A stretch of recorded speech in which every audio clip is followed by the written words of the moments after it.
चलिए आज अपन शुरू करते हैं। पहले कुछ डिस्कशन हो जाए कि देखो बेटा, आखिरकार इस चीज़ पे जोर दो कि कौन कितना कंटेंट प्रोवाइड करा रहा है। ये ना देखो किसके पास कितनी टेक्नोलॉजी है, कि कोई पेन कॉपी से पढ़ा रहा है या फिर कोई डिजिटल बोर्ड पे पढ़ा रहा है, कोई ब्लैक बोर्ड पे पढ़ा रहा है, कोई वाइट बोर्ड पे पढ़ा रहा है, कोई एनिमेशन से पढ़ा रहा है। मेन जो कंसंट्रेट तुम लोग करने की ज़रूरत है वो है कि तुम्हें कितना कंटेंट प्रोवाइड कराया जा रहा है और तुम्हें किस लेवल का कंटेंट प्रोवाइड कराया जा रहा है।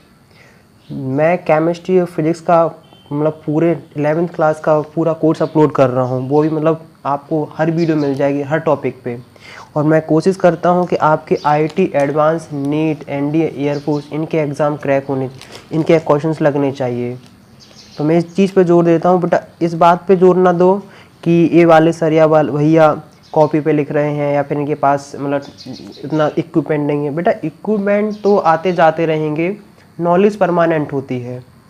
आखिरकार नॉलेज पे गौर करो कि आखिरकार तुम्हें किस लेवल का कंटेंट प्रोवाइड कराया जा रहा है, क्या तुम्हारे लिए वो बेनिफिशियल है। और बात रही बेटा नोट्स की, तो मैं नोट्स जो ग्रुप है डिस्क्रिप्शन लिंक मिल जाएगी, वो मैं उसमें बेटा तुम्हें हैंड रिटन नोट्स प्रोवाइड करा रहा हूँ, ताकि ऐसा कोई भी टॉपिक तुम्हारे पास छूटे ना। सब कुछ तुम्हें हैंड रिटन नोट्स प्रोवाइड कराए जा रहे हैं, ताकि तुम्हें नोट्स की टेंशन नहीं लेनी है। यहाँ जो मेन बात ये है कि तुम्हें समझना है।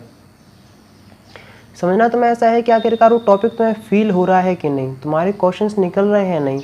पर देखो नोट्स बनाना या फिर कोई नोट्स यहाँ प्रोवाइड कराना कोई बड़ी बात नहीं है। मैं जितना टाइम तुम्हें समझाने में इन्वेस्ट करता हूँ, उतना टाइम अगर मैं नोट्स बनाने में लगा दूँ तो शायद टाइम वेस्टिंग होगा मेरा और तुम्हारा। बच्चा लोग, तुम लोग 11th क्लास में हो, तो 11th या किसी चीज़ की प्रिपरेशन कर रहे हो, तो 10th वाला नहीं रहा, 10th तक वो नहीं रहा कि तुम्हें हर चीज़ रटनी है। बेटा पता है यहाँ एक चैप्टर में तुम जितने टॉपिक पढ़ के आए हो ना 10th तक, वो सब खत्म हो जाते हैं यहीं। तुम सिंपल सा एक चैप्टर उठा लोगे, उसमें तुम्हारा सब कुछ खत्म हो जाएगा। तो यहाँ बेटा समझने पे ज़्यादा जोर दो, क्योंकि हर टॉपिक में हर पॉइंट पे यहाँ नया कॉन्सेप्ट यूज़ होता है। तुम बेटा कितना रट लोगे, डेफिनेशन तुम कितना रट लोगे, रट के तुम्हारी 11th निकल जाएगी, 12th निकल जाएगी, उसके आगे फ्यूचर नहीं है। मैं देखो, मैं अगर ऑफलाइन ऑनलाइन जितने भी मैं स्टूडेंट टीच करता हूँ, तो मैं इस चीज़ पे कंसंट्रेट करता हूँ कि आप किसी गलत डायरेक्शन में ना जाएं। मैं ऐसा नहीं कि देखो नोट्स बनाना कोई बड़ी बात नहीं होती है, हम कैसे ही प्रोवाइड करा सकते हैं, हमें पता है। लेकिन मेन मेरा रहता है कि बेटा नोट्स बनाने से पहले मैं इस चीज़ पे गौर दूँ कि तुम लोगों को कंटेंट समझ में आ रहा है या नहीं आ रहा है। इसलिए नोट्स के पीछे तो अच्छी बात है, एग्ज़ाम में लिखना है, कुछ ना कुछ तो लिखोगे ही, लेकिन उससे पहले तुम कोई चीज़ समझो। 11th क्लास जो बेसिकली होती है वो समझने के लिए होती है कि आखिरकार वो टॉपिक हमें समझ में आ रहा है या नहीं आ रहा है। अगर तुम कोई समझ नहीं पाते हो तो फिर ज़्यादा दिक्कत आ जाएगी। तुम डेफिनेशन रट के तुम क्वेश्चन कितना कर लोगे, 11th कर लोगे, 12th कर लोगे पास, लेकिन उसके आगे फ्यूचर नहीं दिखेगा। और मेरे कुछ कॉन्सेप्ट ऐसे होते हैं कि आपको कैसे क्वेश्चन टैकल करना है। शायद कोई वही चीज़ दूसरे तरीके से बता दी, कोई लेंथ बता देता है। मेरा थोड़ा ट्रिकी टाइप का मेथड रहता है कि आप वो क्वेश्चन को कैसे समझें, मतलब एज अ स्टूडेंट तुम कैसे उस चीज़ को फील करो। मैं अपने आप को टीचर समझ के नहीं पढ़ाता हूँ, मैं समझता हूँ कि अगर मैं स्टूडेंट होता तो मुझे कैसे पढ़ना चाहिए था, अगर मुझे कोई कैसे पढ़ाता तो मुझे ज़्यादा बेहतर रिजल्ट आता। इसलिए जिस बच्चों को मैं टीच करता हूँ तो उनकी काफ़ी अच्छा ग्रोथ दिखता है। जो 40-50 के आसपास इनकी परसेंटेज होती है, उनकी 90 के अबव आ जाती है, 80 के अबव आ जाती है। मैं इस चीज़ पे ज़्यादा वर्क करता हूँ। जो दूसरी इंपॉर्टेंट बात है वो है आपका ब्रेन। तो मैं मोटिवेशनल तो नहीं, मैं सिंपल सा टिप्स बताता हूँ कि आपके लिए बेनिफिट है। कई लोगों को वो टिप्स थोड़ी ऐसी लगती होंगी कि कोई ज़्यादा मतलब शो ऑफ वाली नहीं है। मैं शो ऑफ पे बिलीव नहीं करता हूँ, क्योंकि दुनिया में ज़्यादातर चीज़ सिंपल है, कॉम्प्लेक्स नाम की कोई चीज़ ही नहीं होती है। वो तो एक चीज़ बनाई गई है कि हाँ ये लेवल कॉम्प्लेक्स है। तो कभी तुम कोई भी डाउट्स बोलो, कोई भी प्रॉब्लम हो, पढ़ समझ में नहीं आता हो, पढ़ाई में मन नहीं लगता हो, कोई भी दिक्कत हो, मुझे बताओ। उसके लिए ऐसी वीडियो बनाओ कि तुम्हें 1% आपके लिए वैलिड होगी। आपका इम्प्रूवमेंट, आपकी ग्रोथ देखने को आपको खुद मिलेगी। तो चलिए फिर आगे हम लोग बढ़ते हैं। तो देखो यूनिट एंड मेजरमेंट का ये टॉपिक है, और बिल्कुल भी घबराने वाली बात नहीं कि कोई भी लेक्चर तुम्हारा मिस हुआ है। मैं यहीं से लेक्चर स्टार्ट कर रहा हूँ, मान लो ये पहला लेक्चर है। तो यूनिट एंड मेजरमेंट में बाकी सब तो वो थोड़ा मैथमेटिकल टाइप का है, मतलब थोड़ा कन्वर्जन उसमें नहीं देखना है, जो मैं उस पर भी कभी फोकस करूँगा। लेकिन आप सबसे पहले जो हमें देखना है वो देखना है dimension of a physical quantity. ये इसलिए स्टार्ट कर रहा हूँ ताकि ये पहली बार तुम लोग शायद देख रहे हो 11th क्लास में, और काफ़ी इंटरेस्टिंग भी है, मज़ेदार भी है। जब मैं 11th क्लास में था तो जब मैंने ये टॉपिक पढ़ा था NCERT से, तो मुझे काफ़ी अच्छा लगा था टॉपिक, बहुत ज़्यादा मज़ा आया था। तो आपको भी इससे ज़्यादा मज़ा आएगा। लगभग अगर कोई नहीं जानता तो मैं ये बता दूं कि 7 फंडामेंटल प्रॉपर्टी, 7 फंडामेंटल क्वांटिटीज़ हैं फिजिकल क्वांटिटी। तो 7 फंडामेंटल फिजिकल क्वांटिटीज़। मैं एक एक बात नहीं क्लियर करते जाऊँगा, तुम्हें कोई भी नहीं लगेगा कि कोई चीज़ मिस हुई है।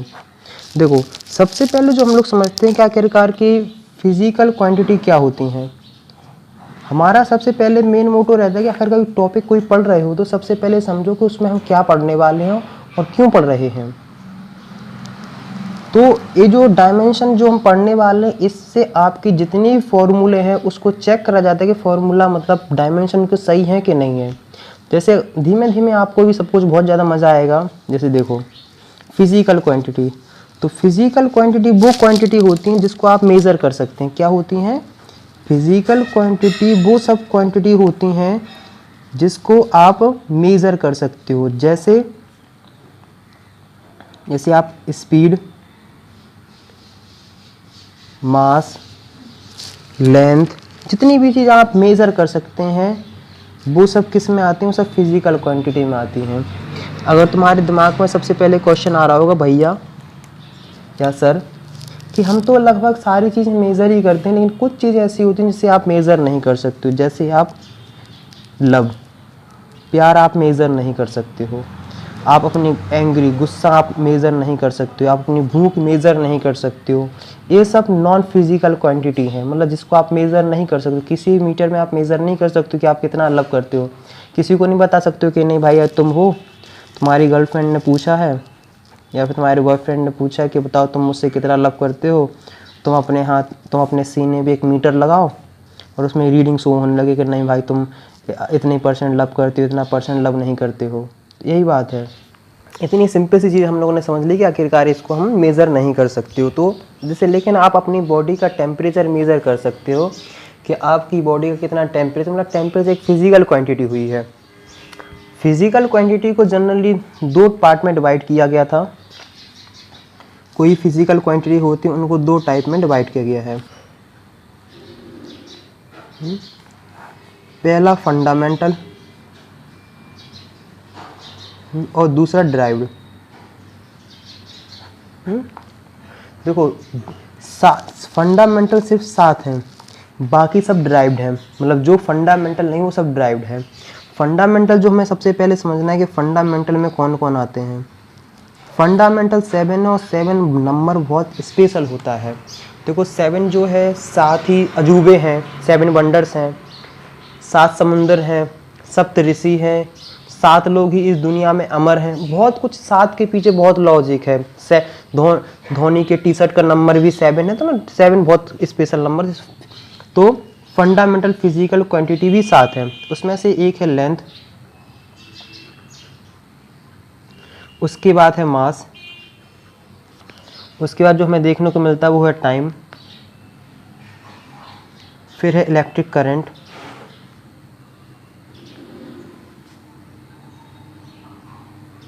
उसके बाद जो हमें देखने को मिलता है वो है टेम्परेचर, फिर है ल्यूमिनस इंटेंसिटी, और फिर है अमाउंट ऑफ सब्सटेंस।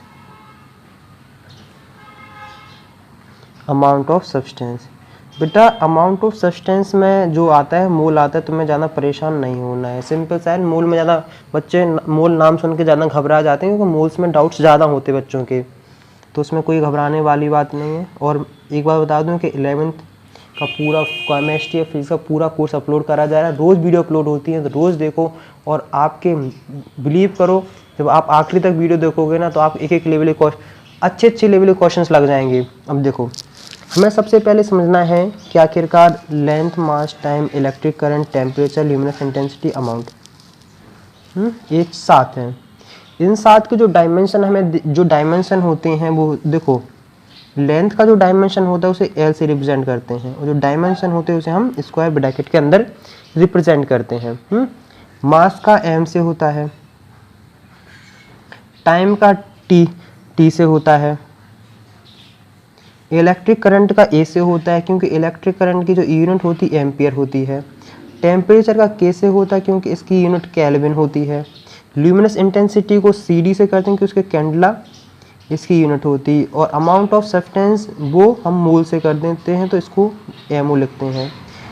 देखो मोल्स में ज़्यादा कंफ्यूज होने वाली बात नहीं है। जैसे अमाउंट ऑफ सब्सटेंस हम कैसे निकालते हैं, बोलते हैं कि दर्जन, 1 दर्जन केले दे दो मतलब 12 केले होते हैं। हम कहते हैं सेंचुरी हो गई है तो सेंचुरी का मतलब होता है 100। हम कहते हैं किलो, किलो मतलब होता है 1000। तो ऐसे ही मोल भी है। मोल का हम बिल्कुल एक फुल डिटेल में अगर ज़रूरत हो तो बता देना, अगर पूरी फुल डिटेल में इतना अच्छा लेक्चर अपलोड करूँगा कि कभी मोल्स में तुम्हें कहीं भी कोई दिक्कत आएगी नहीं। तो हम लोगों ने कितना देख लिया कि आखिरकार 7 एक क्वांटिटी है फंडामेंटल, इनको इस चीज़ से रिप्रेजेंट करते हैं। अब हम लोग जो आगे बढ़ते हैं कि आखिरकार एक काफ़ी इंटरेस्टिंग है जो अब हम लोग आगे बढ़ने वाले हैं, वो है dimensional formula and dimensional equation. क्या है? Dimensional formula and dimensional equations. ये टॉपिक इसी से मतलब मेन तुम्हारा जो टॉपिक स्टार्ट होता है यहीं से होता है, यहाँ से ज़्यादा हमें समझने वाली बात है। चलो यहाँ से हम लोग समझना स्टार्ट कर देते हैं और सब कुछ देखना स्टार्ट करते हैं। देखो यहाँ से अब ज़्यादा मज़ा आने वाला है। तो देखो सबसे पहले आखिरकार समझो कि डायमेंशनल फार्मूला क्या होता है। देखो डायमेंशनल फार्मूला की अगर कोई सिंपल सी डेफिनेशन लिखना चाहे तो लिख लेना, the expression which show how and which of the fundamental quantity represent the dimension of physical quantity is called dimensional formula. मतलब सिंपल से अगर तुम इतना सा कहने को कहें कि जितनी भी क्वांटिटी होती है फिजिकल क्वांटिटी उसको फंडामेंटल में ला दो, जैसे मतलब M L N T A के, इसमें सब मतलब कन्वर्ट करना है। और जो डायमेंशनल इक्वेशन होता है वो इक्वेशन ऑब्टेन बाय, देखो जो हम इन सब से मिला के इक्वेशन बनाते हैं उसे हम क्या कहते हैं? Dimensional equation. जैसे देखो अगर तुम्हारे पास एम एल टी माइनस 1 लिखा है तो इसका मतलब ये क्या है? डायमेंशनल फार्मूला है। क्या है? डायमेंशनल फार्मूला है। समझ रहा है कि नहीं? अगर तुम्हारे पास ऐसा लिखा है एम एल टी माइनस 2 और इक्वल टू जो है फोर्स के है, तो ये क्या है? ये तुम्हारे पास इक्वेशन है। क्या है? डायमेंशनल इक्वेशन है। डायमेंशनल इक्वेशन किस चीज़ की है? ये डायमेंशनल इक्वेशन है, ये है फोर्स की। ये है डायमेंशनल इक्वेशन ऑफ फोर्स। और आखिर डायमेंशनल फार्मूला ये किसका है? जो डायमेंशनल फार्मूला है वो मोमेंटम का है। किसका है? मोमेंटम को। इसमें इतना ज़्यादा परेशान होने वाली बात नहीं है। जहाँ से क्वेश्चन पुटअप होते हैं उस चीज़ पे हमें ज़्यादा ध्यान देना है। जैसे इसमें कुछ नहीं, बहुत सिंपल सा अगर का हम लोग डायमेंशनल इक्वेशन या डायमेंशनल फार्मूला कैसे निकालते हैं, तो चलो मैं तुम्हारे साथ एक तुम्हें बता दूँ और कैसे हम क्या क्वांटिटी निकालते हैं। चलिए हम एक कोई क्वेश्चन ले लेते हैं। देखो सुनो, आखिरकार इस तुम्हें सब में हमें क्या ज़रूरत है जानने की। सबसे पहले अगर तुम्हें भी किसी की डायमेंशनल फार्मूला इक्वेशन निकालें तो सबसे पहले तुम्हें उसका फार्मूला ही पता होना चाहिए। जैसे देखो सिंपल सा एग्जांपल लेते हैं कि आखिरकार डायमेंशनल फार्मूला डायमेंशनल इक्वेशन हम कैसे क्या बना सकते हैं। तो जो सबसे इम्पोर्टेंट बात है कि वो आपको फार्मूला पता होना चाहिए।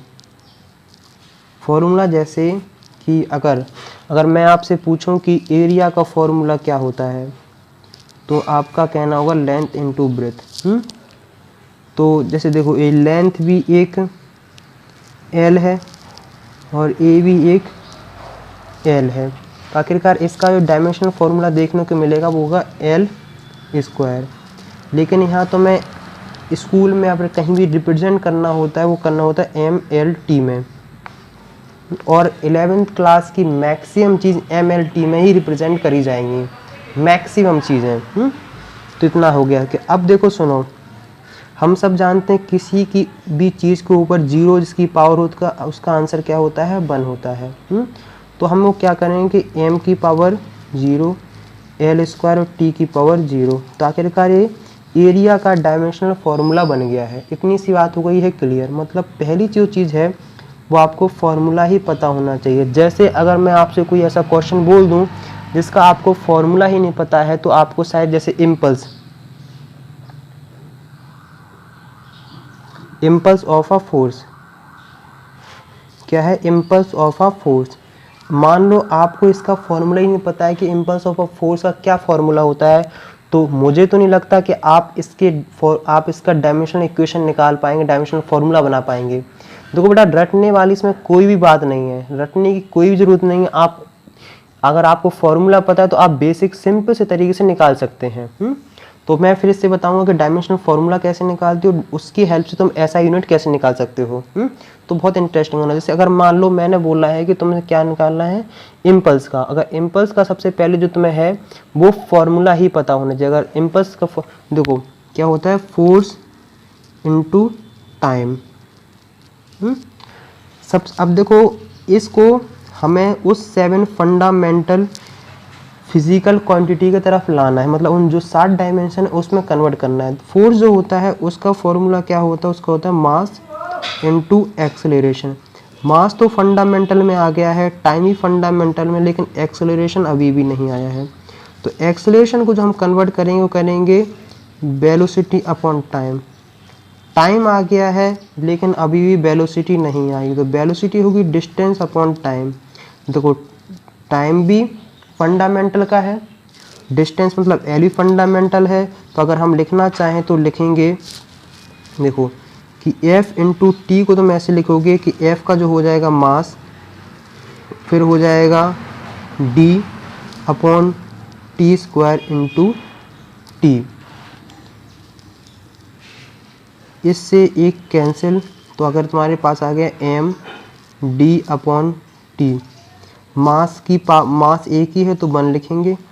डिस्टेंस मतलब L होता है तो हम इसे L लिख लेंगे, और इसका मतलब होता है टाइम। क्या होता है, टाइम। इतना सा आ गया, लेकिन इसको हमें क्या में लिखने हैं कि सब कुछ ऊपर ही लाना होता है। तो M L T माइनस 1।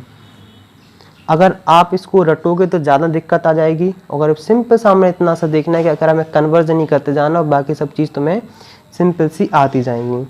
अब किसी भी चीज़ की ऐसा यूनिट कैसे निकालते हैं, क्या होते हैं कि किसी भी चीज़ की आखिरकार ऐसा यूनिट कैसे निकालते हैं। तुम्हारे दिमाग में सबसे पहले आ रहा होगा कि आखिरकार सर इस चीज़ की ऐसा यूनिट कैसे निकालें। तो सबसे पहले तुम्हें उस सब क्वांटिटी की ऐसा यूनिट पता होना चाहिए। जैसे तुम जानते हो कि फोर्स की ऐसा यूनिट वो होती है, वो न्यूटन होती है। जो टाइम होता है उसकी ऐसा यूनिट सेकंड होती है। तो अगर कोई लिखना चाहे कि बताओ भैया इम्पल्स की जो ऐसा यूनिट क्या होती है, तो हम लिखेंगे न्यूटन सेकंड। इतनी सिंपल सी बात है कि ए ऐसा यूनिट में हमने कन्वर्ट कर लिया है, और ए रहा इम्पल्स का डायमेंशनल फॉर्मूला। डायमेंशनल फार्मूला, कभी फिजिकल क्वांटिटी देते हैं तो डायमेंशनल फार्मूला पूछ लेते हैं, कभी डायमेंशनल फार्मूला देते हैं तो फिजिकल क्वांटिटी पूछ लेते हैं। इन दोनों बातों का खास ध्यान रखना है। तो अब जो हम सेकंड टाइप का क्वेश्चन करने वाले हैं उसमें तुम्हें डायमेंशनल फार्मूला दिया रहेगा, और उसमें तुम्हें क्या करना पड़ेगा, उसमें तुम्हें उसकी फिजिकल क्वांटिटी का हमें पता लगाना है। तो अब जो नेक्स्ट पे बढ़ते हैं वो ये है कि जैसे मान लो मैंने तुम्हें कोई भी क्वेश्चन दे दिया। जैसे देखो हमने तुम्हें ये क्वेश्चन दिया है, हमने M L square T minus 2। इतना सा सिंपल सा हमने क्या दे दिया, हमने तो एक फिजिकल, हमने तुम्हें डायमेंशनल फार्मूला दे दिया। हमने तुमसे बोला है कि बेटा इसका तुम फिजिकल क्वांटिटी पता लगाओ कि इसकी फिजिकल क्वांटिटी क्या है। तुम्हारे दिमाग में सबसे पहले आना चाहिए M L स्क्वायर और T स्क्वायर। इसको मैं जैसे करता हूँ, मैं अपनी सिंपल सी ट्रिक में करता हूँ, रटने वाली कोई बात नहीं है। M को मास लिख लेता हूँ, L स्क्वायर और T स्क्वायर क्या है, इतना सा मैंने लिख लिया है। आखिरकार इसे हमें क्या फिजिकल क्वांटिटी में लाना है। तो फिजिकल क्वांटिटी में हम लाते हैं कि M जो होता है एल इंटू एल, सॉरी ये एल ही है, टी इंटू टी। बेटा ये प्रैक्टिस करने से आता है, ये एल ही है, कंफ्यूज मत होना, टी में एल है। हम देखते हैं कि आखिरकार देखते हैं कि ये क्या हो जाता है, ये एम बी हो जाता है। और फिर एल अपॉन टी। तो कई लोगों के दिमाग में आया होगा कि हम इसको भी चेंज कर दें क्या। बेटा देखो एम बी स्क्वायर जो है वो तुम्हें किसी का भी क्या नहीं दिखेगा, फिजिकल मतलब फिजिकल क्वांटिटी देखने को नहीं मिलेगी। इस टाइप के जो क्वेश्चंस बनते हैं वो एमसीक्यू के होते हैं। एमसीक्यू में ऐसे होते हैं कि तुम्हारे पास एम एल स्क्वायर दिया जाएगा और तुमसे पूछ लिया जाएगा कि आखिरकार बताओ ये किसका, आखिरकार किसका फिजिकल क्वांटिटी है। जैसे एक दिया रहेगा तुम्हें दिया गया वर्क, फिर तुम्हें दिया जाएगा फोर्स, फिर वेलोसिटी और फिर रहेगा डिस्टेंस। क्या रहेगा, फिर रहेगा तुम्हारे पास डिस्टेंस। तो इस बात का हम लोगों को थोड़ा ध्यान से रखना है। तो आखिरकार ये तो मतलब एम बी स्क्वायर जो जनरली होता है तो वो एनर्जी का होता है, एनर्जी का होता है या वर्क का होता है। वैसे ऐसे कोई फॉर्मूला अभी नहीं ड्राइव कर पाओगे, धीमे धीमे जब प्रैक्टिस करोगे आता जाएगा है। तो हमने देखा M B L upon T. तो हमने इसको डिवाइड, हम सॉरी ए एल हर बार मैं टी लिख रहा हूँ, तो M A into L. M A क्या होता है, वो फोर्स होता है, इंटू एल मतलब फोर्स इंटू डिस्प्लेसमेंट जो होता है वो वर्क का होता है। तो आखिरकार क्या किया हमने, M L square T minus two से हमने क्या बना लिया है, एक फिजिकल क्वांटिटी बना ली जिसका वर्क होता है। और कभी कभार तुम्हें वर्क दिया रहेगा तो तुम्हें डायमेंशनल फॉर्मूला निकालना पड़ेगा। मतलब एक सिंपल सा एक दूसरे में वाइस वर्सा कन्वर्जन का क्वेश्चन पूछा जाता है। तो सबसे पहले जो तुम्हें याद रखना है वो फॉर्मूले थोड़े याद रखने पड़ेंगे, तभी जाके हो जाएगा।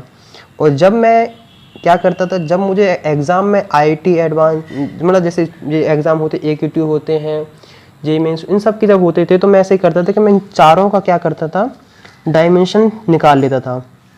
क्योंकि इसमें जानना ज़्यादा कन्फ्यूजिंग होता है देन इसके, इन सब के मैं डायमेंशन निकाल लेता था और जिसमें भी इसके डायमेंशन फिट होता था उसमें मैं आंसर लगा देता था। मतलब मैं इनके डायमेंशन निकालता था, ना कि इसका हम फिजिकल क्वांटिटी निकालते थे, तो मेरा आंसर हमेशा सही जाता था। तो चलो जो अब कुछ टाइप के क्वेश्चन कर लेते हैं। सिंपल से क्वेश्चन है, कभी भी कर सकते हो, बहुत आसान है। ये जो आपको क्वेश्चन दिख रहा है इस टाइप के भी क्वेश्चन पूछे जाते हैं, बच्चे इसमें घबरा जाते हैं क्योंकि इसमें ABC इसमें कुछ टर्म आने लगते हैं। काफ़ी आसान है, जैसे मैं इसको क्वेश्चन को सॉल्व करता था, जैसे मैं वो सिंपल से बता रहा हूँ। जैसे तुम्हें इसने बोला है कि जो C है वो मतलब स्पीड है, स्पीड का डिस्टेंस अपॉन टाइम होता है, सिंपल सा लिख लिया है। G मतलब एक्सेलरेशन ड्यू टू ग्रेविटी है, वो है LT माइनस टू मतलब सिंपल से एक्सेलरेशन है। और P फॉर है वो क्या है, मतलब एटमॉस्फेरिक प्रेशर, प्रेशर को जो डायमेंशनल फार्मूला होता है वो हमें ये देखने को मिलता है। अब वो कहते हैं कि इन सब का एक रिलेशन बनाओ कि आखिरकार लेंथ किस में आएगी। मैं इसमें से कुछ भी नहीं करता था, मैं बहुत सिंपल सा एक तरीका बता रहा था। मैंने लेंथ लिखा, लेंथ का मैं L लिखता था और मैं यहाँ एक L लिखता था। क्या लिखता था, सिंपल सा L लिखता था। और जितनी भी हमारे पास टर्म दिए होते थे, मतलब जितने भी हमारे पास टर्म दिए होते थे उन सबको मैं यहाँ अरेंज करना स्टार्ट करता। देखो अब मैं कितना मतलब स्मार्टली करता था। मैंने एक L यहाँ लिख लिया है, अब मैंने दूसरी ये ली, इसको पूरा लिया और इसको यहाँ चिपका दिया, यहाँ चिपका दिया है। अब जो मेरे पास अब तुम दूसरा एक आ रहा है कि आखिरकार इस क्वांटिटी को भी तुम्हें कहीं ना कहीं लाना है। अब तुम्हारे पास दो ऑप्शन है कि तुम न्यूमरेटर में रख लो या डिनोमिनेटर रख लो। तुम न्यूमरेटर में रखोगे तो आखिरकार क्या दिक्कत आएगी कि तुम्हारे पास ये L स्क्वायर हो जाएगा और T की -3 हो जाएगी। यहाँ हम ऊपर नहीं रखेंगे, तो हम क्या रखेंगे, हम इसको रखेंगे नीचे। हमने लिया और इसको सिंपल सा कर लिया, नीचे रख लिया है। तो देखो ये अभी कैंसिल आउट चल रहा है, लेकिन जैसे तुमने देखा होगा तो एक T एक्स्ट्रा आ रहा होगा, तो हमने लिया और यहाँ एक T एक्स्ट्रा यहाँ समझाते हैं। ये देखो मैंने L लिखा है, लेंथ जिसमें निकालना हो उसको ऐसे L लिख लो, फिर एक यहाँ L लिख लो, बाकी सब जितनी फिजिकल क्वांटिटी उन सबको मतलब रखते जाओ, ML -1। अगर किसी को इसमें दिक्कत हो तो t-1 जो होता है उसका 1/t होता है, क्योंकि जैसे कोई भी क्वांटिटी x की पावर n तो ऊपर जाके x की पावर माइनस में हो जाती है। जैसे अगर नीचे दिया हो x की पावर -n तो ऊपर जाके x प्लस n हो जाता है। अगर और एग्जाम्पल समझना चाहो, जैसे हमने देखा x² तो इसको तुम x-2 भी लिख सकते हो। अगर नीचे लिखा है x-2 तो इसको तुम ऐसे भी लिख सकते हो। सिंपल सा कन्वर्जन, इतनी बेसिक सी बात आती होगी। तो मैं ऐसे करता था, मैंने इसका लिख लिया है। इसका मतलब पूरे का मतलब क्या है, c है। क्या है, हमने इसका क्या रख लिया, हमने रख लिया इसका c रख लिया है। इसके बाद जो मेरे पास दूसरा ऑप्शन आता था कि आखिरकार दूसरी क्वांटिटी में रखूँ, यहाँ रख लूँ न्यूमरेटर में या रख लूँ मैं डिनोमिनेटर में। तो इस क्वांटिटी को मैं अगर यहाँ रखूँगा, दोनों कंडीशन करके देखते हैं, तुम्हारे दिमाग में आ रही होंगी। अगर मैंने इसको एक जगह रखा तो हो जाएगा क्या, t-1 और जो हम g रखने वाले हैं तो t-2। तो तुम्हारे पास आ रही होगी तो l की पावर 3 और t-3। तो ये तो यहाँ लोचा होने लगा, क्योंकि हमें पूरा जो डायमेंशन चाहिए वो l में चाहिए सिर्फ, मतलब l³ में नहीं चाहिए। तो अब दूसरा ऑप्शन तुम्हारे पास है कि डिनोमिनेटर में रख के देख लो। l बेटा ये प्रैक्टिस करने से आएगा, प्रैक्टिस करोगे तभी ये क्वेश्चन बनता है। क्वेश्चन थोड़ा हाई लेवल का है, इतना घबराने वाली बात नहीं। हमने रखा नीचे t-2। देखो ये तो अभी भी कैंसिल आउट है, इसको टेंशन नहीं है। लेकिन अपने पास क्या आ गया है कि ये नीचे -2 एक्स्ट्रा आ रहा है, तो हम क्या करेंगे, यहाँ भी एक t-1 कर देंगे। क्या कर देंगे, यहाँ भी हम एक t-1 कर देंगे। तो ताकि देखो जो हमें देखने को मिला, जो l t-2 l t-2, मतलब सब कुछ बराबरी पे चल रहा है। यहाँ बिल्कुल तुम्हें भी बिल्कुल भी घबराने वाली बात नहीं है। तो आखिरकार अब देखो सिंपल सम l² t-2 l t-2। तो l t है -1, इसकी पावर इतना, और l t-2 इतना रखे रहो, क्योंकि हमें बेसिकली c g और p में लाना है। p की यहाँ कोई ज़रूरत नहीं, क्योंकि मास यहाँ आता नहीं, कभी भी लेंथ है मास देखने को नहीं मिला। तो हमने लिया इसकी जो हमने रखी क्या, c का स्क्वायर और l-2 का जो होता है g होता है। तो आखिरकार तुम्हारे पास क्या मिला है कि l = जो होता है c²/g। इतनी सी सिंपल सी तुम्हारे पास है। देखो तुम्हारे पास आ गया है कि l = c²/g। मतलब हमने l को इस क्वेश्चन में कहा था c g या p के फॉर्म में रिप्रेजेंट करो, तो हमने c एंड g के फॉर्म में रिप्रेजेंट कर लिया है। प्रैक्टिस करोगे क्वेश्चन आता रहेगा। अगर MCQ में ही इसी टाइप का क्वेश्चन आ जाए कि बताओ कि जो l होगा वो किसके बराबर होगा, c²/g के होगा, c/g के होगा, या फिर g c के स्क्वायर होगा, या फिर जो आखिरी हो जाएगा वो होगा कि g c-2 हो जाएगा। तो मैं कुछ नहीं करता था, मैं सिंपल सा ऐसा करता था कि मैं इन सब के डायमेंशन निकाल लेता था। क्या करता था, इन सब के मैं डायमेंशन निकालता था, क्योंकि इनके डायमेंशन निकालना बहुत आसान है। तो वैसे मैंने इसका डायमेंशन निकाला, मैंने इसका डायमेंशन निकाला, इसका डायमेंशन निकाला, इसका डायमेंशन निकाला, इसका डायमेंशन जैसे मैंने निकाल लिया है। मैंने जब देखा तो जैसे देखो l-1 का स्क्वायर और l-2, तो हमने देखा ये l आ गया है। आखिरकार l किससे मैच कर रहा है, इसी से मैच कर रहा है, क्योंकि इसके अगर निकालेंगे तो l-1 और l-2 करोगे तो जो तुम इसे वो सिंपल से एक कट हो जाएगा, और अगर ये देखने को जाओगे तो ये t आ जाएगा, और t तो हमें चाहिए भी नहीं। ऐसे हम सिंपल सा निकाल देते, तो फिर हम इसमें मतलब कन्वर्स में जाते थे तो MC कुछ ज़्यादा सही जाते थे। आप ऐसे करोगे ज़्यादा बेहतरीन मज़ा आएगा और आपके ज़्यादातर आंसर सही जाएंगे। तो मुझे लगता है कि इतना तुम लोगों को समझ में आ गया होगा। और भी कुछ टाइप के क्वेश्चंस हैं, उनको ही बता देते हैं। इस टाइप के भी क्वेश्चन हमें बहुत ज़्यादा देखने को मिलते हैं और बच्चे इसमें ज़्यादा परेशान हो जाते हैं। क्वेश्चन ये है कि velocity of particle expressed by the equation b = at + b/t + c where t is time, determine the dimension formula a, b and c।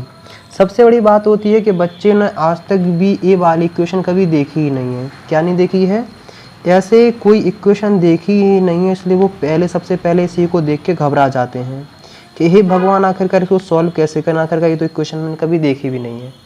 इसमें घबराने वाली बात नहीं, उन्होंने कहा कोई पार्टिकल से इस तरीके से मूवमेंट करता है।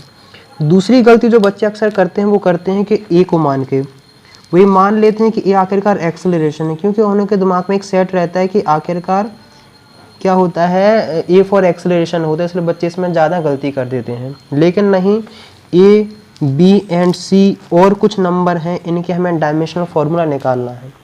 डायमेंशनल फार्मूला निकालने की तो मैं आसान सा सिंपल सी ट्रिक जो मैं बता रहा हूँ, जैसे तुम्हारे पास एक क्वेश्चन लिखी है तो सबसे पहले जो आपके लेफ्ट हैंड साइड लिखा है तो उसकी सबसे पहले हमें क्या लिखना है, डायमेंशनल फार्मूला निकाल लो।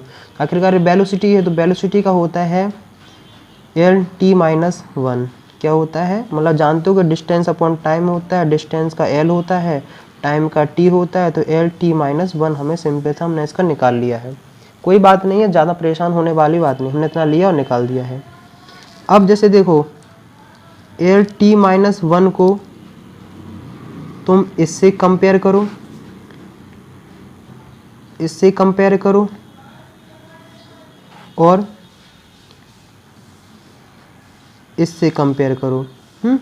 तो जैसे देखो ए को ए लिखे रहने दो, टी का हो जाएगा इतना, कितना हो जाएगा टी, तो इसका रहेगा इसको बी, इसका टी इतना रहेगा, ए सी रहेगा। तो आखिरकार तुम देखोगे कि L T minus one equal to A T. तो अगर सिंपल सा देखना चाहोगे तो जो होगा कि L T minus one upon T equal to A, simple सा डिवीजन है, कोई यहाँ टेंशन नहीं लेने वाली बात नहीं है। तो अगर तुम इसका देखोगे तो ए इक्वल टू हो जाएगा एल टी माइनस टू, मतलब ए का डायमेंशनल फॉर्मूला है एल टी माइनस टू। पहला डाउट्स क्लियर। अब दूसरे पे आ जाओ कि एल टी माइनस वन है वो है बी टी माइनस वन के बराबर। टी माइनस वन और T minus one cancel out, तो आखिरकार जो बी का डायमेंशनल फॉर्मूला वो एल है। तो क्या है तुम्हारे पास, सिंपल सा एल है। तो मतलब दूसरा डाउट्स भी क्लियर। अब जो तीसरा डाउट्स होता है वो तीसरे क्वेश्चन है कि वो ए वाला है। तो सी के आसपास तुम्हें कोई भी नहीं दिखेगा, तो मतलब सी का डायमेंशनल फॉर्मूला है वो है एल टी माइनस वन। तो तुम्हारे पास ये तीनों क्वेश्चन बहुत चुटकी में सॉल्व हो गए हैं। तुम जान रहे हो कितने मज़ेदार हैं, इसको देख के घबराने वाली बात नहीं। और प्रैक्टिस करोगे और जितने सारे क्वेश्चन करोगे उतना ज़्यादा मजा आएगा। मुझे नहीं लगता कि अब तुम्हें कोई भी दिक्कत आने वाली बात है। चुटकी में थोड़ी प्रैक्टिस करने की ज़रूरत है, चुटकी में पूरा सॉल्व होता जाएगा।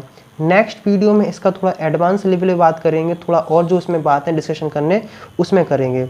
तब तक के लिए अगर कोई डाउट्स हो तो बताओ। अगर आप यहाँ तक वीडियो देख रहे हो तो अपने फ्रेंड सर्कल में अपने दोस्तों के साथ शेयर करो, उन सबको बताओ। और ये सब सारे 11वीं क्लास का पूरा लेक्चर अपलोड करा जा रहा है और मैं कोशिश करता हूँ कि आपके IIT advance, NEET, NDA, air force जितने भी आप एग्ज़ाम दो केमिस्ट्री फिजिक्स के, वो सब आपके क्लियर हो। तो इतनी सब कुछ हो रहा है तो अपने फ्रेंड सर्कल में इसे शेयर करो। जितने भी अपनी, ये समझ लो कि गुरु दक्षिणा के तौर पे आप इतना तो कर सकते हो ना, तो करो। और कोई अगर फिर भी कोई डाउट्स आए तो मैंने ग्रुप की लिंक डिस्क्रिप्शन में दी है और कमेंट्स में लिख देना, मैं सारे डाउट्स क्लियर करते जाऊँगा।